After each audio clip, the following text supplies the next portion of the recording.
good afternoon, and once again, welcome to my channel. So, ngayong araw po, I'm going to prepare our food, our variant, which is called estopado or estopao.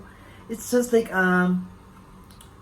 apritada sa Manila, pero in our city, it's called estopao. Estopao chicken po tayo ngayon. So, ayan po mga kailangan natin, mga basic.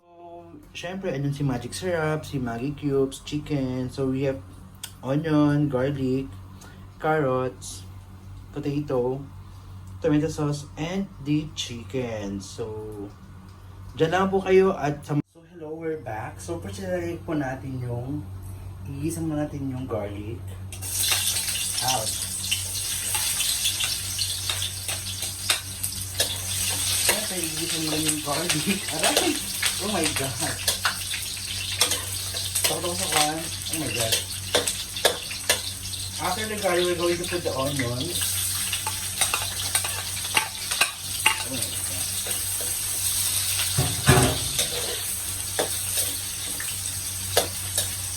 Ganun po ang pagkikita ko. See?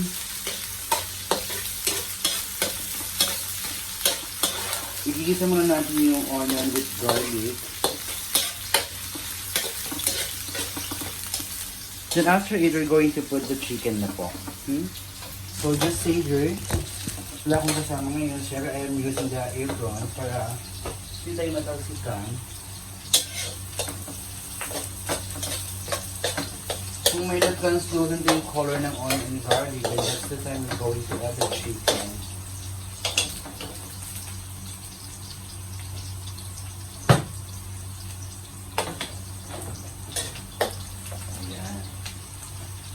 So now, it's ready to put the chicken.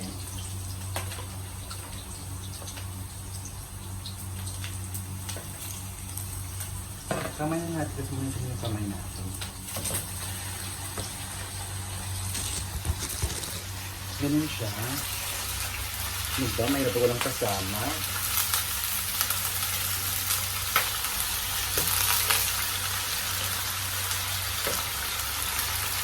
Ganyan.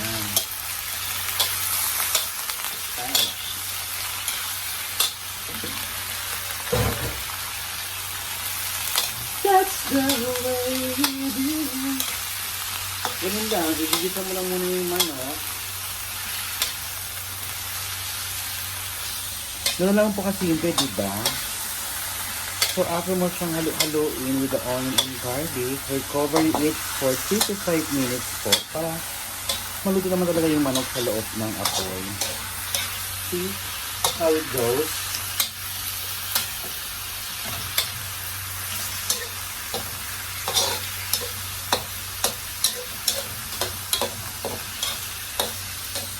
Then we're going to cover it for 3 to 5 minutes. So lang po muna kayo ha. Just take na our bag guys. So tatakpan ko na siya within 3 to 5 minutes yung manok.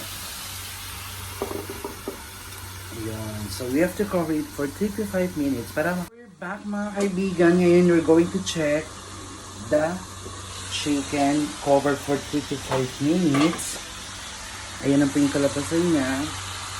Dapat ganyan yung kulay. So, dyan naman po kayo kasi lalagyan na natin ngayon yung magic syrup para pang-alasa sa manok.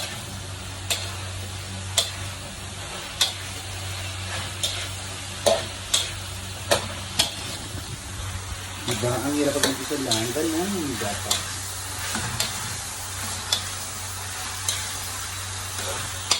So, ngayon i-add ko na siya ng magic syrup. Magic syrup. Sometimes I always put 1. Pag sa ganitong recipe, I have to put 2. Para di na ako mag-ajinomoto mamaya.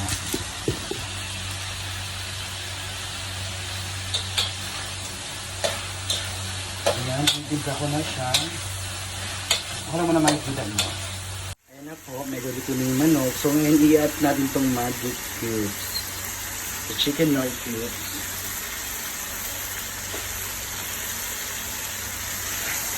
Ganyan lang, halo-halo lang natin siya.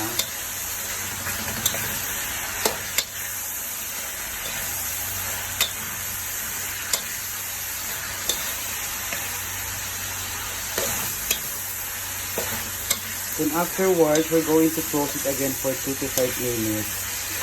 Then that's the time ilagay natin yung mga gulay na matagal lumambot, like the carrots and the patatas. Okay. Next, we're going to put these carrots kasi matagal siyang lumambot. Nilalagay natin. This is my specialty, by the way. Ito po yung tawag namin sa Zamboanga City na estopao. It's Texas caldereta actually, or asukada. Ganito po yung way kong magluto ng estopao. Zamboanga Chabacano version. Ayan. Simmer the carrots para madali siyang lumambot. Ayan. Ganun naman po. After ng carrots, we're going to add this potato. Yung mga patatas naman, kasi medyo matigas yung carrot, kaya yun na po yung carrots.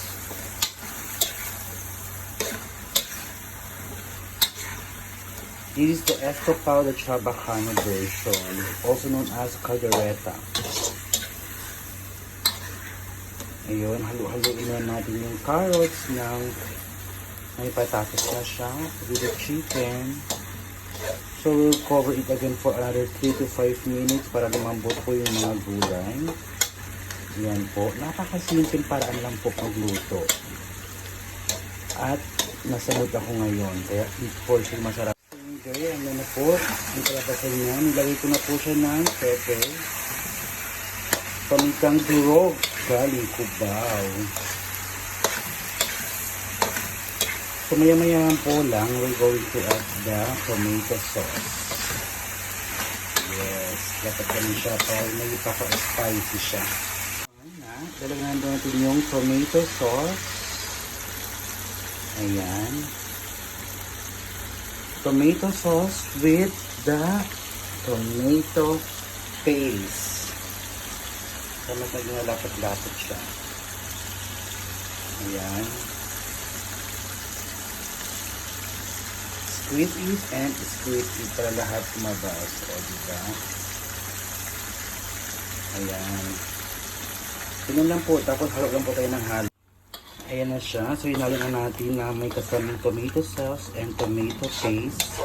And I also add 1 cup of water lang po. Para hindi siya sobrang dry. Ganun lang po siya kasimple mga friends. Sa mga hindi pa nakapag-subscribe, please subscribe na sa channel ko, James Espiritu. And also, please don't forget ang kalambangin ng kampana para updated po sa mga upload videos ko. Please also comment below kung anong suggestion pa sa akin na magluto. Ayun lang po. After that, we're going to cover it for another 5 minutes. Then, titimpla na natin siya ng bongga. Titimpla na natin ulit ng bongga. So, ayan na po siya mga kaibigan. So, we're just about within 3 minutes na po para patayin yung apoy. Ganyan lang po lamang kasimple yung pagluto ng estopao Chabacano version. Natin ko lang ba sa yan. Natin pa na ako kasi magsalang ako sa kusina. So I already put the konting amount ng